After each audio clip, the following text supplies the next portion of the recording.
Chapter 46. This is what the Sovereign Lord says.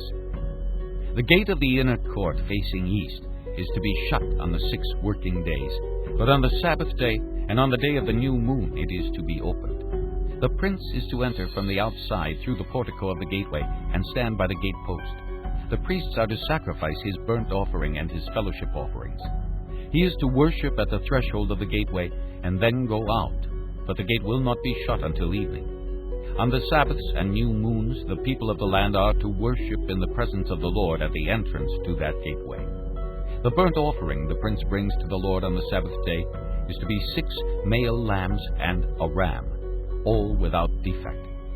The grain offering given with the ram is to be an ephah, and the grain offering with the lambs is to be as much as he pleases, along with a hin of oil for each ephah.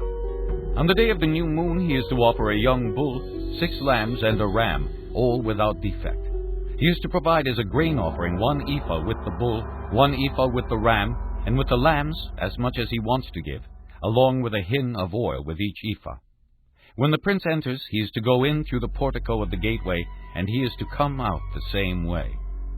When the people of the land come before the Lord at the appointed feasts, whoever enters by the north gate to worship is to go out the south gate, and whoever enters by the south gate is to go out the north gate. No one is to return through the gate by which he entered, but each is to go out the opposite gate. The prince is to be among them, going in when they go in, and going out when they go out. At the festivals and the appointed feasts, the grain offering is to be an ephah with a bull, an ephah with a ram, and with the lambs as much as one pleases, along with a hin of oil for each ephah. When the prince provides a free will offering to the Lord, whether a burnt offering or fellowship offerings, the gate facing east is to be opened for him. He shall offer his burnt offering or his fellowship offerings as he does on the Sabbath day.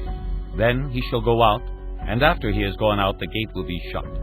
Every day you are to provide a year-old lamb without defect for a burnt offering to the Lord. Morning by morning you shall provide it. You are also to provide with it morning by morning a grain offering, consisting of 1/6 of an ephah with 1/3 of a hin of oil to moisten the flour. The presenting of this grain offering to the Lord is a lasting ordinance. So the lamb and the grain offering and the oil shall be provided morning by morning for a regular burnt offering. This is what the Sovereign Lord says. If the prince makes a gift from his inheritance to one of his sons, it will also belong to his descendants. It is to be their property by inheritance. If, however, he makes a gift from his inheritance to one of his servants, the servant may keep it until the year of freedom, then it will revert to the prince. His inheritance belongs to his sons only. It is theirs. The prince must not take any of the inheritance of the people, driving them off their property. He is to give his sons their inheritance out of his own property, so that none of my people will be separated from his property. Then the man brought me through the entrance at the side of the gate to the sacred rooms facing north, which belonged to the priests, and showed me a place at the western end. He said to me, "This is the place where the priests will cook the guilt offering and the sin offering and bake the grain offering, to avoid bringing them into the outer court and consecrating the people." He then brought me to the outer court and led me around to its 4 corners, and I saw in each corner another court. In the 4 corners of the outer court were enclosed courts, 40 cubits long and 30 cubits wide.